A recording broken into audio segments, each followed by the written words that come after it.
How to fix Windows Update error. Hello everyone, this is Sabrina here to help you today. So without any further ado, let's get right into the video.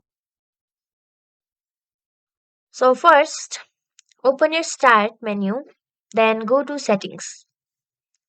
After that, go to System. Then go to Troubleshoot.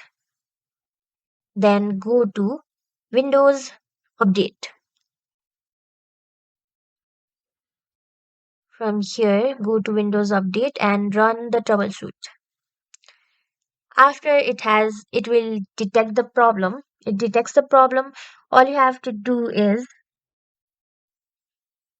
simply fix that problem and then restart your computer, and that should fix it. So that's it. Thank you for watching this video. Make sure to like, share, and subscribe to our YouTube channel. If you got any questions, comment them down, and I'll catch you in the next one.